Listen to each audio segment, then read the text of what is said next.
Damai sejahtera Allah Bapa yang melampaui pikiranmu semua, kiranya senantiasa menyertaimu dalam Yesus Kristus Tuhan kita. Amin. Salam Bapak Ibu, saudara yang terkasih dalam nama Tuhan Yesus Kristus.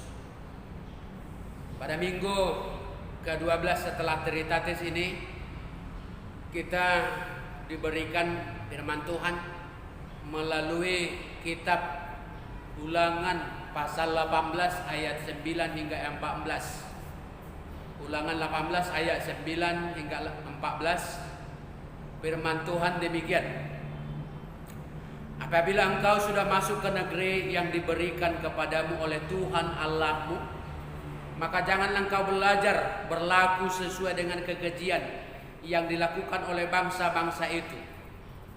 Di antaramu janganlah didapati seorang pun yang mempersembahkan anaknya laki-laki atau anaknya perempuan sebagai korban dalam api, ataupun seorang yang menjadi petenung, peramal, seorang penelaah, seorang penyihir, seorang pemantra, ataupun seorang yang bertanya kepada arwah atau kepada roh peramal, atau yang meminta petunjuk kepada orang-orang mati. Sebab setiap orang yang melakukan hal-hal ini adalah kekejian bagi Tuhan. Dan oleh karena kekejian-kekejian inilah Tuhan Allahmu menghalau mereka dari hadapanmu. Seharusnya engkau hidup dengan tidak bercela di hadapan Tuhan Allah. Sebab bangsa-bangsa yang daerahnya akan kau duduki ini mendengarkan kepada peramal atau petenung, tetapi engkau ini tidak diizinkan Tuhan Allahmu melakukan yang demikian. Itulah firman Tuhan bagi kita hari ini, menang melawan kuasa kegelapan. Ada nasihat orang tua kita yang menyatakan, manat unang tartutuk nanget unang tarrobung. Terjemahannya kira-kira demikian: waspadalah supaya jangan terantuk, hati-hatilah agar jangan jatuh. Kira-kira demikian bahasanya. Sebuah pesan bila seseorang hendak merantau, hendak melakukan sesuatu, hendak memasuki sebuah kota atau kampung atau pekerjaan yang baru. Kita tahu bahwa setiap desa atau setiap tempat yang akan kita lalui pasti berbeda dengan budaya yang kita bawa atau budaya yang kita dapatkan.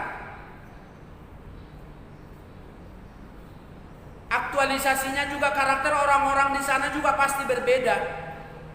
Jadi sehingga nasihat ini diberikan supaya setiap orang mampu bertahan hidup, minimal menyesuaikan diri, beradaptasi.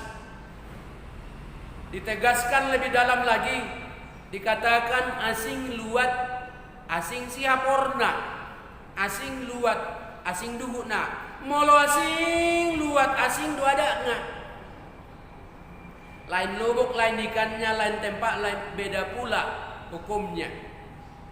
Sehingga seseorang yang meresponnya harus lebih dulu mempersiapkan diri dengan matang, mencari hal-hal yang baik dan kesempatan yang baik pula untuk mengangkat posisinya, lebih memahami tempat yang akan dijalani, mempersiapkan diri menuju tempat yang akan ditemui. Orang-orang tua kita zaman dulu juga lebih tegas lagi, bila anaknya mau merantau diupayakan sebuah nasihat atau dibekali supaya cari nanti di sana dengan tubuh kita, cari nanti di sana semarga denganmu atau semarga dengan bapak. Yang kedua, cari nanti di sana yang semarga dengan mama atau tulangmu, agar kamu bisa tenang, karena hidup dengan mereka saja bisa kamu hidup merantau. Misalnya ada acara suka, ada duka atau apapun, sukacita dalam perjalananmu nanti di perantauan, ada sahabat yang mendukung atau temanmu bertukar pikiran. Bila seseorang perantau orang Batak tidak memiliki sahabat atau tidak bertemu dengan orang Batak atau tulangnya atau kawan semarga, maka bisa dikatakan dia adalah anak lalilu, sesat. Akan menjadi buah bibir bila seseorang itu tidak memiliki saudara di perantauan, na boru, na tulang, na lilu mai ate. Dalam nas ini dimulai dengan nasihat agar bangsa yang dipilih Tuhan, bangsa yang dikasihani Tuhan yang sebentar lagi akan memasuki tanah perjanjian, agar jangan berlaku seperti orang-orang yang tinggal di sana, di mana mereka tidak boleh belajar sedikit pun, menyentuh sedikit pun tentang ajaran mereka yang senang melakukan kekejian di mata Tuhan. Walaupun banyak orang-orang pendatang, harus mampu menyesuaikan diri dengan orang-orang dalam. Mereka harus pintar menjaga diri dan iman mereka agar jangan terikut dan terkontaminasi dengan adat kebiasaan di tempat itu. Mereka harus dibekali dengan dan dikuatkan dengan firman Tuhan, agar jangan meniru kebiasaan adat istiadat yang hidup dengan dewa-dewa Baal, yang hidup dengan kegelapan yang menyebabkan kemurkaan Tuhan. Jika kita perhatikan dalam hidup kita belakangan ini, ada banyak orang yang hidup dengan suasana kebatinan kegelapan. Ada orang-orang yang mereka-reka hidupnya dengan berserah kepada nasib, bertanya kepada peramal, yang mempersembahkan anaknya laki-laki dan anaknya perempuan sebagai korban bakaran dalam api. Bahkan mereka bertanya kepada petenung, peramal, seorang penelah, seorang penyihir, pemantra, ataupun seorang yang bertanya kepada arwah dan roh-roh orang yang sudah mati, meminta petunjuk kepada orang-orang mati. Coba bayangkan ketika anak-anak yang dari rahimnya mampu teganya mempersembahkan bakaran, menjadi bakaran. Anak-anak terbakar, teriakan-teriakan mereka seolah-olah tidak terdengarkan lagi karena musik-musik pesta pora mereka. Nampaknya hampir semua suku masih memiliki orang-orang yang hidupnya dengan mengandalkan kegelapan dunia ini. Walaupun masih tersembunyi, hampir setiap suku pasti ada. Inilah yang dipergunakan oleh iblis sebagai pintu masuk, sehingga semakin banyak orang yang mempersembahkan diri kepada kelakuan iblis, mempersempit ruang pertumbuhan iman mereka. Sehingga ada orang-orang yang semakin jatuh ke dalam limbah dosa dan jauh dari Tuhan. Dengan demikian setiap bangsa pilihan Tuhan diminta untuk tetap hidup kudus dan mengikatkan diri dengan sempurna kepada Tuhan Yesus Kristus. Benar-benar mengandalkan hanya Tuhan dalam hidupnya, walau dalam keadaan apapun. Janganlah memisahkan iman kita sebagai manusia dengan penciptanya. Orang-orang percaya harus benar-benar waspada kepada dunia kegelapan modern yang ada saat ini, okultisme modern. Setiap pekerjaan yang memperlakukan dunia ini, yang tidak bersandar kepada Allah yang menciptakan, Allah yang maha besar, Allah Israel, yang mengandalkan dunia dan kekuatannya, itulah manusia yang tidak setia, yang menjauhkan dirinya dari Tuhannya. Termasuk orang-orang yang hidupnya konsumerisme, hedonisme, orang-orang yang bahkan menjual orang lain hanya demi kepentingan dirinya sendiri, yang mempersembahkan bahkan anaknya sendiri, anaknya laki-laki perempuan sebagai korban dalam api, di mana menurut sejarah mereka menciptakan dan menyembah sebuah patung besar yang dikatakan dengan patung sembahan Molok. Tubuhnya bertubuh manusia tetapi kepalanya kepala hewan dan perutnya dilubangi. Segala orang-orang diundang untuk mengadakan pesta pora, tetapi itu adalah kekejian bagi Tuhan, karena itu adalah najis, menjijikkan, dan merupakan kejahatan yang paling menjijikkan bagi Tuhan. Karena selain melemparkan anak-anak mereka dan mempersembahkannya menjadi korban bakaran di dalam perut Dewi Molok, suara teriakan dan tangisan anak-anak tak akan kedengaran dengan hiruk-pikuk pesta pora mereka, melantunkan musik dan tarian kenajisan, seolah-olah mereka membangun ibadah kerohanian, tetapi dalam hatinya tanpa sadar adalah pembunuhan. Mereka telah mencampurkan seakan-akan rohaniah dengan segala puja dan puji mereka, dengan menggabungkan nafsu birahi dan pembunuhan nyawa anak-anak mereka kelewat jahat. Itulah alasannya Tuhan murka kepada bangsa itu dan mengingatkan bangsa Israel, jangan ada seorang pun dari tengah-tengah umat ini yang meniru mempersembahkan anaknya, laki-laki ataupun perempuan, sebagai korban dalam api. Dan inilah alasan sebuah peringatan yang tidak bisa tidak diindahkan oleh bangsa Israel. Dikatakan di Imamat 20 ayat 2. Engkau harus berkata kepada Israel, setiap orang baik di antara orang Israel maupun di antara orang asing yang tinggal di tengah-tengah orang Israel, yang menyerahkan seorang dari anak-anaknya kepada Molok, pastilah ia dihukum mati, yakni rakyat negeri harus melontari dia dengan batu. Bisa saja masih ada di zaman sekarang ini hal-hal yang menggila seperti ini.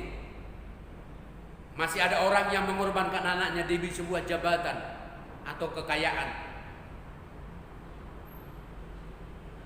Lebih dari 2,5 juta kasus aborsi di Indonesia per tahun menurut data BKKBN, 2,5 juta. Dan 56 juta satu tahun aborsi di seluruh dunia menurut data WHO. Dan hanya 2% di antara mereka yang harus aborsi karena masalah penyakit. 90% lagi adalah karena kehamilan yang tidak dikehendaki, MBA, perselingkuhan, perzinahan. Kebanyakan orang-orang yang salah langkah dan harus memilih aborsi ketika penyembahan Molok, setelah lahir baru dibunuh. Berbeda dengan zaman sekarang, belum juga lahir sudah dibunuh. Jadi tempat pembunuhannya sama, yaitu di dalam rahim. Semuanya itu sama-sama perilaku kejahatan, jahat. Jenis perlakuan kegelapan yang lain adalah peramal, petenung, seorang penelah, penyihir, seorang pemantra. Pekerjaan ini membuat banyak orang dan terbuai dengan ilah-ilah kegelapan dan jatuh pada pencobaan. Coba bayangkan ketika zaman sekarang ini, bila dikatakan Anda mendapatkan pulsa 20 giga, kirim SMS ini ke 20 grup, hoax tergoda. Ada orang hanya dibilang Anda mendapatkan hadiah langsung terbuai. Ada orang ketika ditelepon langsung terbuai, semua rumahnya dijual, digadaikan, hartanya, uangnya di bank. Itu sama dengan kegelapan. Dengan cara menghasut, membohongi banyak orang, maka kekuatan kegelapan itu seraya menang. Raja Saul juga pernah melakukan pertemuan menggunakan petenung, bertanya kepada arwah orang mati. Di Samuel 1 Samuel 28 ayat 8 sampai ayat 25. 1 Samuel 28 ayat 8 hingga 25, sehingga ia dihukum atas perbuatan itu. Roh Tuhan menjauh darinya. Di perjanjian baru juga Paulus pernah mengingatkan orang Galatia, menasehatkan, hai orang-orang Galatia yang bodoh, siapakah yang telah mempesona kamu? Bukankah Yesus Kristus yang disalibkan itu telah dilukiskan dengan terang di depanmu? Galatia 3:1. Jadi hingga saat ini masih banyak orang yang hidupnya dalam kegelapan, apalagi dalam hal mencari pekerjaan dan masa depan. Seperti petenung peramal, seorang penelah, seorang penyihir, seorang pemantra, ataupun seorang yang bertanya kepada arwah atau kepada roh peramal, atau yang meminta petunjuk kepada orang-orang mati. Hampir di semua tempat ada saja kebiasaan melakukan tindakan kegelapan. Berpikir mencari keuntungan. Bahkan orang yang menggunakan kekuatan setan sekalipun, yang otomatis di luar kesadaran kita orang percaya sudah mematikan pertumbuhan iman kita, dan otomatis membuka pintu-pintu gerbang bagi iblis untuk menghancurkan kehidupan kita. Jadi cara satu-satunya kita harus berserah penuh utuh kepada janji Tuhan. Apapun kejadiannya, berserahlah kepada Tuhan. Artinya orang percaya tidak akan pernah, jangan pernah sedikit pun terlepas dari kehendak Tuhan. Mari tetap terintegrasi dengan lindungan Tuhan. Sebagai warga Kristen, kita juga harus lebih waspada terhadap kehidupan kegelapan modern ini. Okultisme modern, yaitu orang-orang yang selalu mengandalkan kekuatan duniawi, konsumerisme. Sekali lagi, mamonisme, hedonisme, dan lain sebagainya. Itu pekerjaan-pekerjaan kegelapan modern, hipnotis. Di sebuah desa hiduplah sepasang kakak beradik. Mereka sejak kecil telah ditinggalkan orang tua, meninggal. Tidak ada keluarga yang membantu mereka. Tetapi karena mereka rajin bekerja, mereka mendapatkan hasil dari ladang mereka, dari ternaknya cukup lumayan, terberkati. Ketika saat mereka menjual hasil ternak dan ladang mereka, mereka bertemu di pasar dengan seorang peramal. Lalu peramal itu mengatakan kepada sang kakak, katanya begini, walaupun kamu begitu giat bekerja, apapun usahamu, kamu tidak akan pernah kaya. Kamu sudah ditakdirkan untuk tetap miskin. Begitu juga peramal itu berbicara kepada si adik, kamu walaupun kamu malas bekerja, kamu tidur-tiduran senantiasa, kamu sudah ditakdirkan Tuhan untuk kaya. Bapak Ibu, apa yang terjadi setelah ramalan ini? Mereka kembali ke pekerjaan masing-masing, ke rumah masing-masing, ke rumah mereka di kampung. Si kakak yang paling besar tidak percaya sama sekali dengan ramalan itu. Dia malah mau membuktikan bahwa ramalan itu salah. Dia begitu rajin dan begitu aktif bekerja sehingga sawah ladangnya semakin luas, hartanya semakin banyak, ternaknya semakin banyak, berkembang. Tetapi si adik, karena ramalan tadi terlalu percaya, dia hanya tidur-tidur. Dia hanya berpikir bahwa hidupnya penuh dengan kemewahan, bergelimang harta, bergelimang dengan uang, sehingga dia hanya suka berpesta pora dengan teman-temannya. Dia kebanyakan tidur setelah capek. Dan itu berjalan seiring waktu, tahun berganti tahun, semuanya berjalan.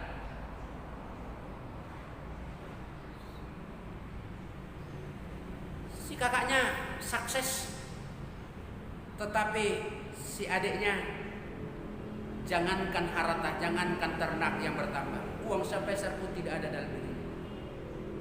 Yang ada dalam dirinya adalah sungut-sungut dan penyesalan. Yang ada dalam dirinya adalah mengutuki diri. Berdasarkan cerita tersebut di atas, kita dapat melihat bahwa ramalan itu memang memiliki dampak yang sangat-sangat berbahaya dalam kehidupan siapa saja yang percaya dan apalagi melakukannya.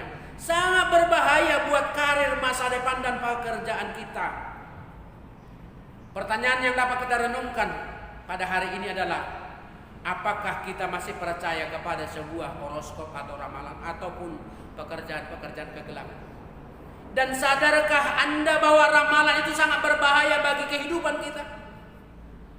Kalau memang demikian, harus kita percayai. Siapa yang harus kita percayai?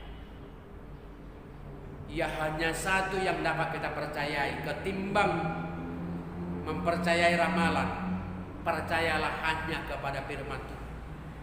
Firman Allah tidak akan pernah merugikan dan tidak akan pernah membahayakan manusia. Tetapi firman Tuhan datang dari Tuhan itu sendiri yang membawakan masa depan yang indah, cerah bagi setiap orang yang percaya dan rajin berdoa dan bekerja orat labora, membawakan damai sejahtera dan membawakan keselamatan dalam kehidupan kita.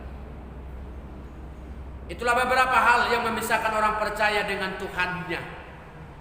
Apalagi kepada generasi muda saat ini, ada banyak pekerjaan kegelapan yang membutakan mata hati orang-orang saat ini, sehingga kejiwaannya terganggu karena terbelenggu dengan kebiasaan hidupnya, terbelenggu dengan buayan nafsu dunia ini, di mana hidup dengan menu-menu kegelapan, game, Android, dan pilih-pilih media sosial sekarang ini.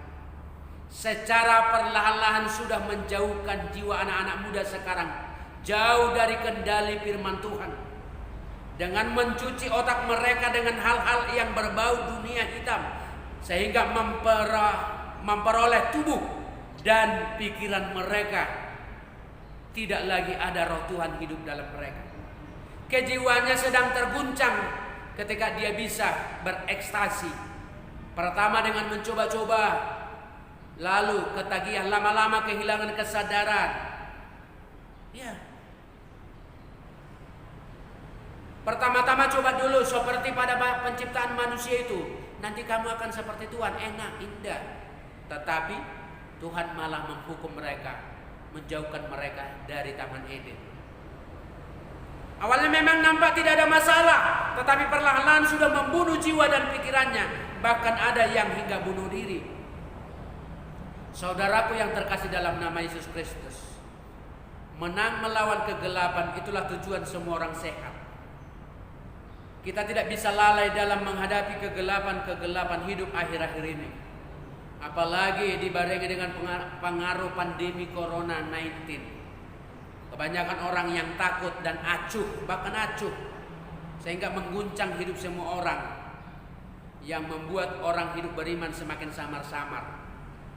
Terkadang sepertinya rindu kepada Tuhan, tetapi di lain sisi mereka menghendaki agar hidupnya bermalas-malasan. Terkadang seakan-akan butuh Tuhan dalam hidupnya, tetapi kenyataannya hanyalah menjauhkan diri dari Tuhan. Tidur di rumah, tidak ada semangat hidup, dengan dalih ketakutan. Hidup penuh kegelapan, mencari jalan pintas, seolah-olah negara peduli terhadap mereka. Seakan-akan butuh Tuhan, di sisi lain menduakan Tuhan. Saudara-saudara yang terkasih dalam nama Tuhan Yesus Kristus, tidak ada kepura-puraan dalam dunia ini.